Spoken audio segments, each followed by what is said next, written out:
kami dari kelompok 9 yang beranggotakan Catur Yuliana, Devi Nurrahmawati, Titi Yuliatun, dan Swastika Ratnaswari. Pada kesempatan kali ini, kami akan mereview satu jurnal dalam perkuliahan Metopen, dan judulnya ada di slide berikutnya. Judul dalam jurnal tersebut yaitu faktor-faktor yang mempengaruhi pengungkapan Corporate Social Responsibility atau CSR pada perbankan syariah.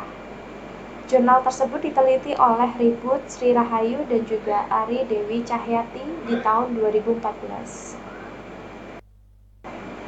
Latar belakang dari masalah tersebut yaitu dalam Bank Indonesia Outlook Perbankan Syariah di tahun 2014, jumlah perbankan syariah per Oktober 2013 tercatat sebanyak 11 bank umum syariah, 23 unit usaha syariah berkurang 1 unit usaha syariah karena restrukturisasi HSBC, amanah global, dan bertambahnya jumlah bank pembiayaan rakyat syariah menjadi 160 BPRX. Hal ini membuktikan bahwa bank syariah mendapatkan tanggapan yang positif dari masyarakat di tengah banyaknya bank konvensional yang ada.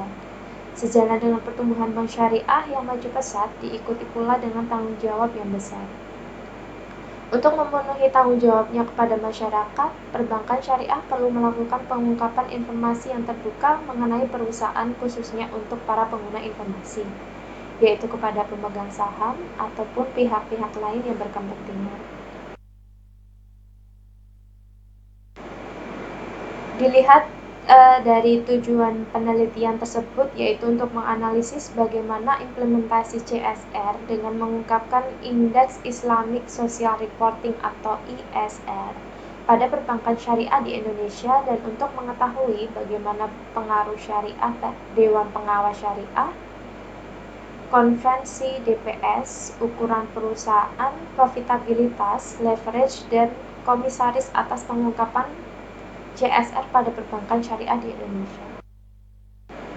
Jika dilihat dari tujuan di atas, maka dapat diambil hipotesis yang pertama, ukuran Dewan Pengawas Syariah berpengaruh positif terhadap pengungkapan Corporate Social Responsibility di perbankan syariah. Untuk hipotesis kedua, jumlah rapat Dewan Pengawas Syariah berpengaruh positif terhadap pengungkapan Corporate Social Responsibility di perbankan syariah. Untuk hipotesis ketiga, ukuran perusahaan berpengaruh positif terhadap pengungkapan Corporate Social Responsibility di perbankan syariah. Hipotesis keempat, profitabilitas berpengaruh positif terhadap pengungkapan Corporate Social Responsibility di perbankan syariah.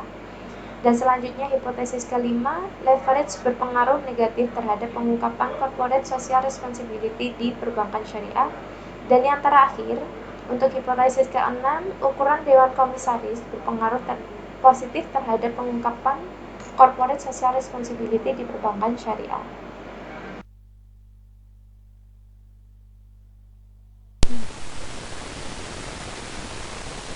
Yang kelima, metodologi penelitian, populasi dan sampel penelitian.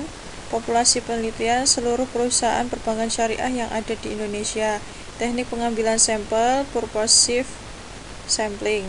Jenis data dalam penelitian ini adalah data kuantitatif dan kualitatif. Sumber data yang digunakan yaitu data sekunder dari laporan tahunan perbankan syariah. Metode pengumpulan data yaitu analisis kuantitatif dan pengukuran variabel berupa angka, dan melakukan analisis data dengan prosedur statistik untuk membuktikan teori-teori yang digunakan. Metode analisis data. Metode analisis data yang digunakan adalah multiple analysis regresi.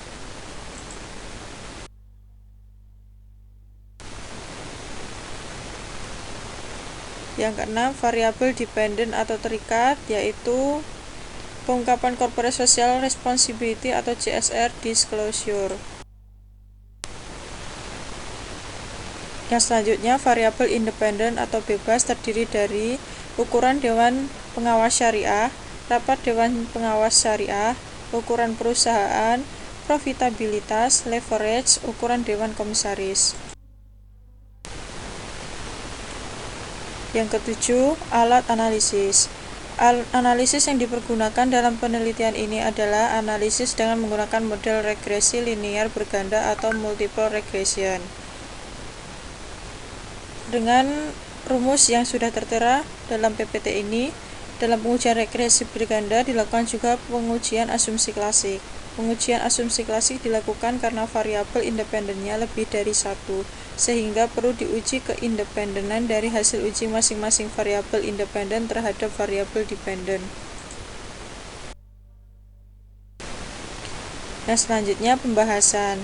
Variabel dependen penelitian ini adalah pengungkapan Corporate Social Responsibility atau CSR. Untuk mengetahui sudahkah Bank Syariah melakukan pengungkapan CSR dalam laporan tahunannya, dihitung dengan Indeks Islami Social Reporting atau ISR menggunakan konten analisis dalam tahapannya. Berikut adalah hasil dari deskriptif statistik. Kemudian uji asumsi klasik. Hasil statistik untuk asumsi klasik yaitu normalitas, heterokedastisitas, autokorelasi, dan multikolinearitas menunjukkan bahwa data telah berdistribusi normal, bebas dari autokorelasi dan multikolinearitas, serta model tidak terjadi heterokedastisitas. Hasil analisis regresi linear berganda. Dari hasil perhitungan regresi diperoleh hasil. Yang pertama, ukuran Dewan Pengawas Syariah atau UDPS diperoleh nilai B untuk ukuran DPS adalah positif yaitu 0,031. Nilai T hitung lebih kecil dari T tabel yaitu 1,166 lebih kecil dari 1,708 dengan signifikansi 0,255 lebih besar dari 0,05 yang menunjukkan bahwa hipotesis pertama tidak dapat diterima dan menerima HO. Yang kedua, rapat Dewan Pengawas Syariah atau RDPS diperoleh nilai B untuk jumlah rapat DPS adalah positif yaitu 0,005. Nilai T hitung lebih kecil dari T tabel, yaitu 1,775 lebih kecil dari 1,708 dengan signifikansi 0,088 lebih besar dari 0,05 yang menunjukkan bahwa hipotesis kedua tidak dapat diterima. Yang ketiga, ukuran perusahaan atau size. Diperoleh nilai B untuk ukuran perusahaan adalah positif yaitu 0,013. Nilai T hitung lebih kecil dari T tabel, yaitu 0,901, lebih kecil daripada 1,708, dengan signifikansi 0,375, lebih besar dari 0,05, yang menunjukkan bahwa hipotesis ketiga tidak dapat diterima. Yang keempat, profitabilitas atau profit. Diperoleh nilai B untuk profitabilitas adalah positif, yaitu 4,613. Nilai T hitung lebih kecil dari T tabel, yaitu minus 2,570 lebih kecil dari 1,708. Dengan signifikansi 0,017 lebih kecil dari 0,05 yang menunjukkan bahwa hipotesis keempat diterima. Yang kelima, leverage. Diperoleh nilai B untuk leverage adalah negatif 0,002. Nilai T hitung lebih kecil dari T tabel, yaitu minus 0,691, lebih kecil dari 1,708, dengan signifikansi 0,496, lebih besar dari 0,05, yang menunjukkan bahwa hipotesis kelima ditolak. Yang keenam, ukuran Dewan Komisaris atau UDK. Diperoleh nilai B untuk UDK adalah positif, yaitu 0,031. Nilai T hitung lebih kecil dari T tabel, yaitu 2,229 lebih kecil dari 1,708, dengan signifikansi 0,035 lebih kecil dari 0,05, yang menunjukkan bahwa hipotesis keenam dapat diterima. Kemudian hasil uji koefisien determinasi. Berdasarkan tabel di atas, nilai dari adjusted R-square adalah sebesar 0,704. Nilai ini memiliki pengertian bahwa kemampuan variabel independen dalam menjelaskan variabel dependen adalah sebesar 70,4%. Hal ini juga berarti bahwa 70,4% pengungkapan CSR dipengaruhi oleh variabel ukuran DBS, rapat DBS, ukuran perusahaan, profitabilitas, leverage, dan ukuran Dewan Komisaris. 29,6% sisanya dipengaruhi oleh variabel lain.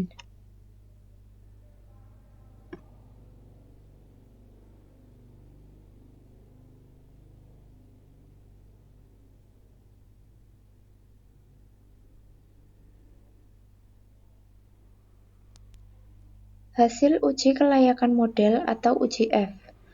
Hasil dari tabel ANOVA, nilai signifikansi F-nya adalah 0,000.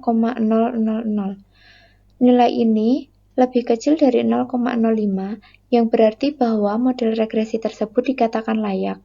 Hal ini dapat juga disimpulkan bahwa semua variabel independen yang digunakan dalam penelitian ini secara simultan berpengaruh terhadap pengungkapan CSR. Kesimpulan. Dari penelitian yang telah dilakukan, dapat diambil kesimpulan bahwa yang pertama, pelaksanaan aktivitas pengungkapan CSR di masing-masing perbankan syariah telah dijalankan dengan baik dan konsisten. Yang kedua, ukuran DBS tidak berpengaruh terhadap pengungkapan CSR. Banyak atau sedikitnya jumlah DBS yang dimiliki tidak berpengaruh terhadap pengungkapan CSR yang dilakukan. Yang ketiga, jumlah rapat DBS tidak berpengaruh terhadap pengungkapan CSR. Sering melakukan rapat belum tentu menjamin terlaksananya pengungkapan CSR yang baik. Yang keempat, ukuran perusahaan tidak berpengaruh terhadap pengungkapan CSR. Besar kecilnya perusahaan tidak berpengaruh terhadap pengungkapan CSR yang dilakukan. Yang kelima, profitabilitas tidak berpengaruh terhadap pengungkapan CSR. Besar kecilnya profit yang dihasilkan oleh perusahaan tidak mempengaruhi pengungkapan CSR yang dilakukan, karena pelaporan CSR memang harus dilakukan sebagai salah satu bentuk tanggung jawab perusahaan terhadap stakeholder. Yang keenam, leverage tidak berpengaruh terhadap pengungkapan CSR. Manajemen perusahaan dengan tingkat leverage yang tinggi akan mengurangi pengungkapan tanggung jawab sosial yang dibuatnya agar tidak menjadi sorotan dari para stakeholder, pun berlaku sebaliknya saat tingkat leverage rendah. Yang ketujuh, ukuran Dewan Komisaris berpengaruh signifikan terhadap pengungkapan CSR. Semakin banyak jumlah Dewan Komisaris dalam suatu perusahaan, maka semakin bagus pengungkapan CSR yang dilakukan perusahaan, karena secara langsung pengawasan yang dilakukan terhadap manajemen juga semakin ketat. Kemudian saran, pada penelitian selanjutnya, objek penelitian diharapkan tidak hanya perbankan, namun bisa juga perusahaan yang terdaftar di Jakarta Islamic Index atau JII. Menambah variabel lain yang diduga berpengaruh terhadap pengungkapan CSR, mempertimbangkan penggunaan informasi tentang pengungkapan CSR selain dari annual report, misalnya lewat media massa dan penambahan periode pengamatan. Selanjutnya, keterbatasan penelitian. Periode pengamatan pada penelitian yang dilakukan sangat singkat, sedikitnya jumlah bank umum syariah sehingga dapat didapatkan data yang sedikit. Pengungkapan CSR hanya berfokus pada annual report dan pengujian indeks ISR yang dilakukan masih bersifat subjektif.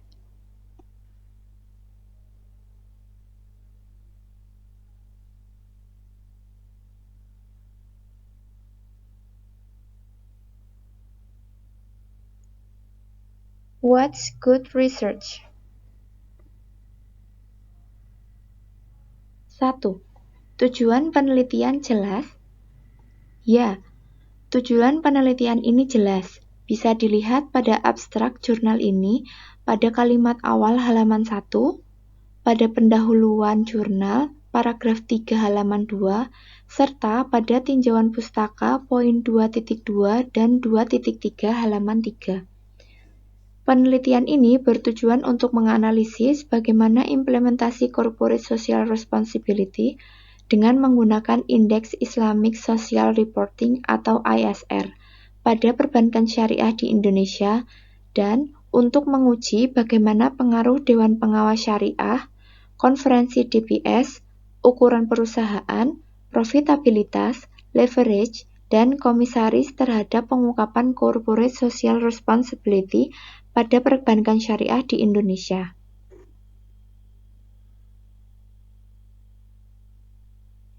Dua, proses penelitian terinci atau detail. Ya, penulis mencantumkan sumber data dan cara mendapatkan data penelitian dengan rinci. Bisa dilihat pada metodologi jurnal ini, poin 3.2 dan 3.3 halaman 6. Populasi dalam penelitian ini adalah seluruh perusahaan perbankan syariah yang ada di Indonesia. Pemilihan sampel dilakukan dengan teknik purposive sampling, yaitu teknik pengambilan sampel yang disesuaikan dengan kriteria-kriteria yang telah ditentukan.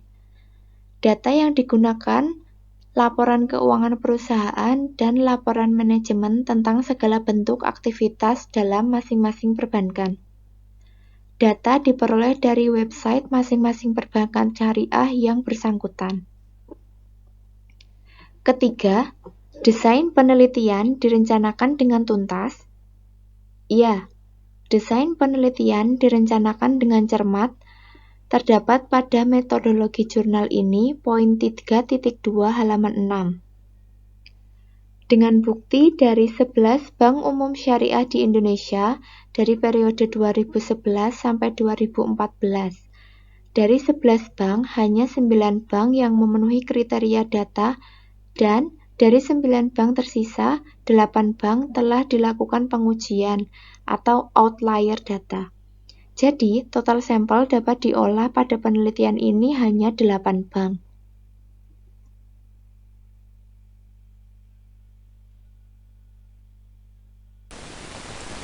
Yang keempat, kelemahan riset diungkapkan secara terbuka.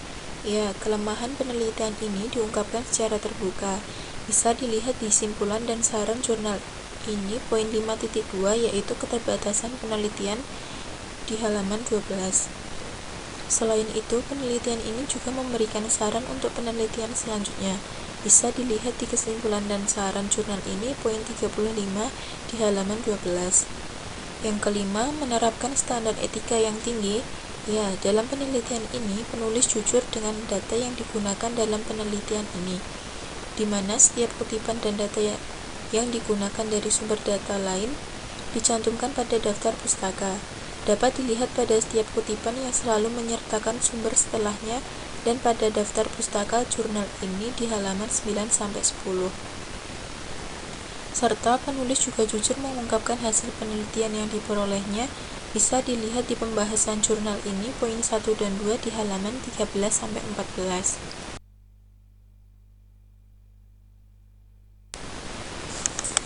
Yang keenam, analisisnya harus cukup untuk mengambil keputusan. Ya, metode analisis yang digunakan dalam penelitian ini sudah termasuk dalam kategori cukup tepat untuk pengambilan keputusan.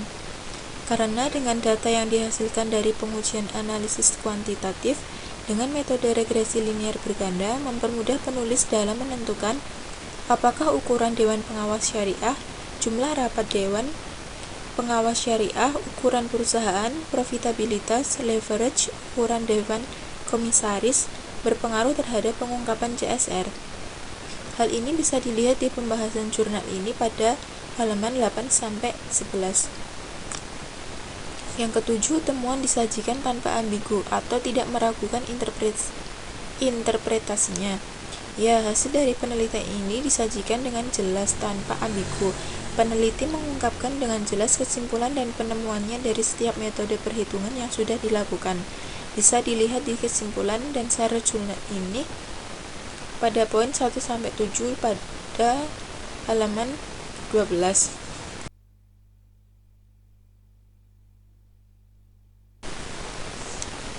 Yang kedelapan, kesimpulan terjustifikasi atau terbenarkan secara tepat berdasarkan metode riset yang digunakan.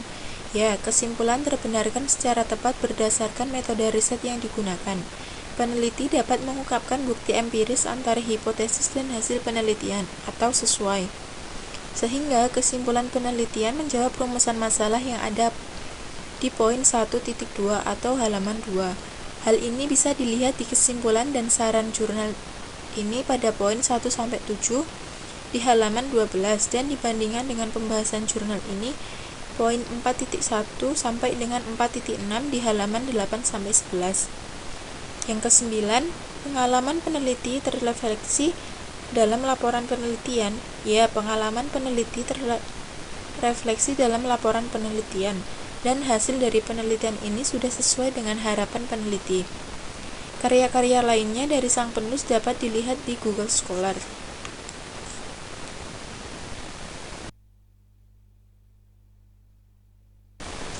Yang terakhir yaitu kesimpulan. Setelah dilakukan pengamatan secara keseluruhan, penelitian ini sudah terancang sesuai dengan penelitian pada umumnya. Penelitian ini juga termasuk dalam kategori penelitian yang baik. Mengapa dikategorikan penelitian yang baik? Karena seluruh komponen yang ada di dalam What is Good Research atau nomor 1-9 yang telah terrefleksi dalam penelitian ini. Dengan begitu, penelitian ini dapat memberikan informasi serta motivasi, juga dapat menjadi acuan atau pedoman bagi penelitian selanjutnya. Sekian presentasi dari kelompok 9. Apabila ada kekurangan dalam penyampaian presentasi, kami mohon maaf. Terima kasih.